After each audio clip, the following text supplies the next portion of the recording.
Hey, I'm 16 years old. I don't use Snapchat, Instagram, Facebook, or TikTok. That might make me sound a little weird. Like, Dylan, why don't you use these apps when everyone's on them? I get that sentiment from my parents too. Whenever I talk about how I'm not on social media at the dinner table, my mom's always like, oh, here's Dylan talking about attention span again. Why can't you just be a kid? My answer to my mom, and what I want to talk about here in this video, is that social media is addicting, toxic, and a waste of time. And hopefully I get a better response from you than my family. So people can handle having social media in their day-to-day lives and can be healthy with it. You're probably not that person. Including myself. Most of us have a hard time balancing. When I had TikTok on my phone, I would waste 3 hours a day on the app. Whenever I was on Instagram, I knew I was just doing it because of FOMO or so I could look at girls. I mean, come on, you know you do it too. Snapchat made me no new friends and just wasted my time. Snapchat was especially bad for my anxiety. I would send snaps or messages to my friends or to girls and I would just watch the time tick up. 30 minutes, 3 hours, 8 hours, 1 day. And you know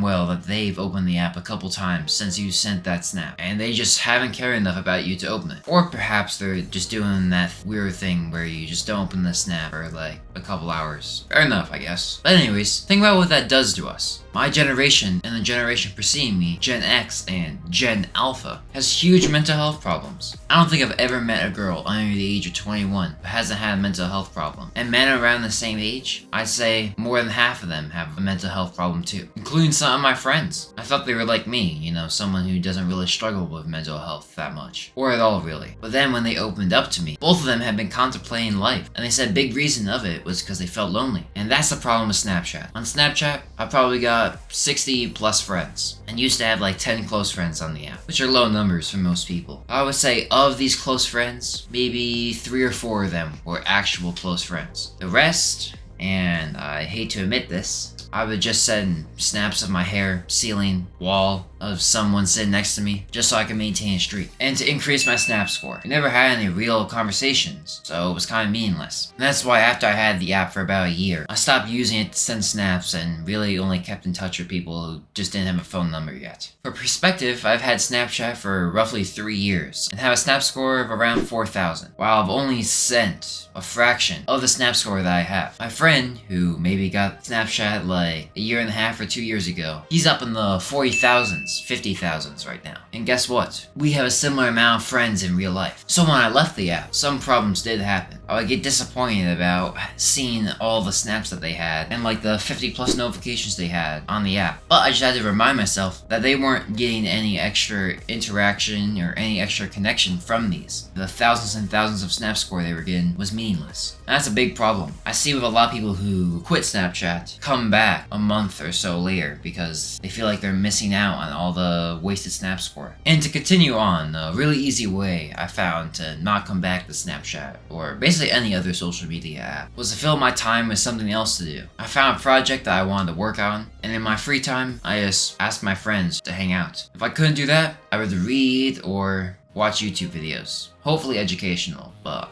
that wasn't always the case. If you fill up your day with other stuff, you're less likely to get the urge to just re-download the app. And in many ways, by getting this far into the video, I've done you a favor and saving you a hard moment that most high school seniors get when they get ready to move on to college. When they leave for college and realize all these people that they've been snapping for years, and all these friends that they thought they had for years, stop talking to them, since they were never really friends. That's a big shock that I hope I can save you from. But something perhaps even more important is that it saves you a crap load of time. The average person spends 2.5 hours on social media, and the average high schooler spends around 4 hours a day on social media. The next app I want to talk about is TikTok. And TikTok is probably the worst social media you could get. And that's because of a couple main reasons. When you're watching a TikTok video, if you actually be mindful and realize your reaction to the video, you realize you don't even enjoy it. Like if you go to a funny video, you're like, yo bro, look at this video. Right? Pretty good. Yeah.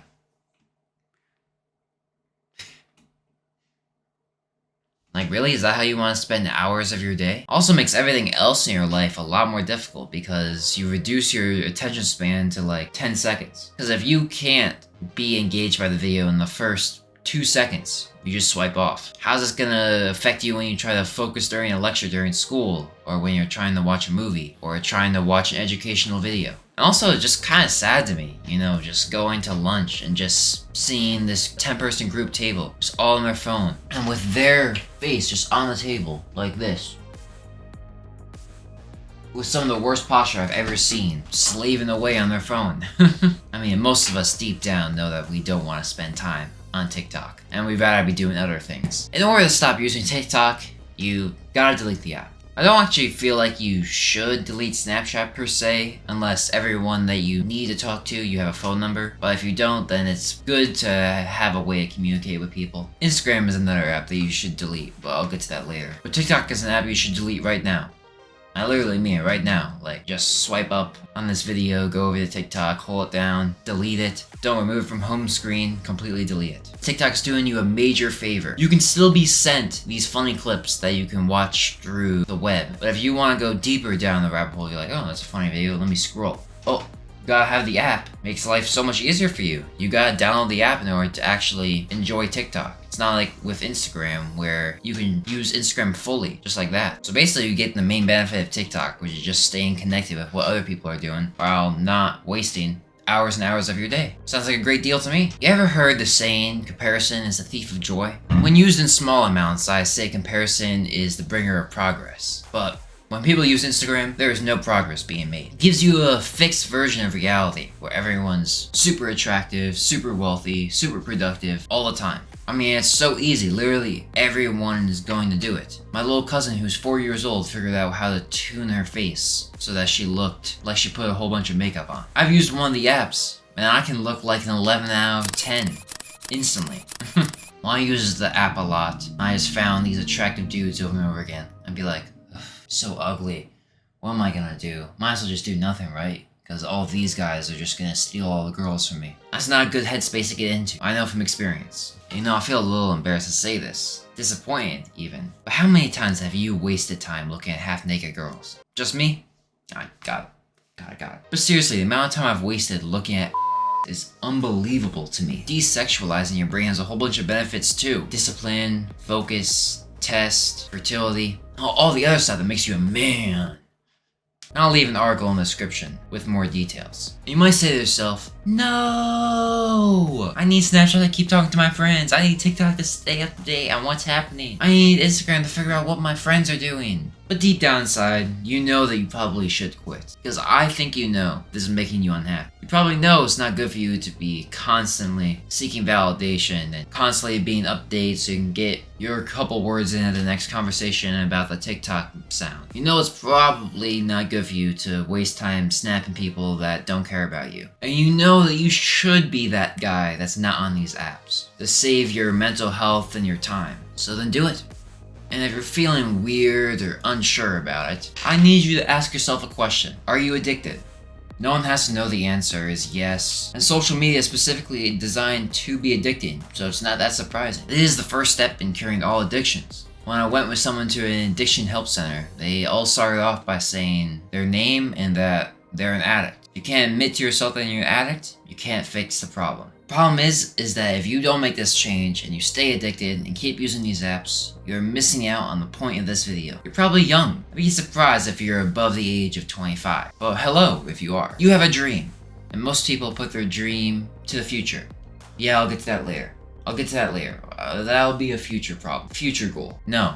If you're young, the best time for your dream is now. Especially if you're in high school. You have no responsibility, no one dependent on you. Your parents will take care of everything. And instead of wasting time on social media, waste it on your dream. And you've got no time to waste because you're racing against hundreds of thousands, if not millions of people that have the same dream as you. The person who spends a couple hours a day on social media is going to lose to the person that spends a couple hours a day working towards their dream.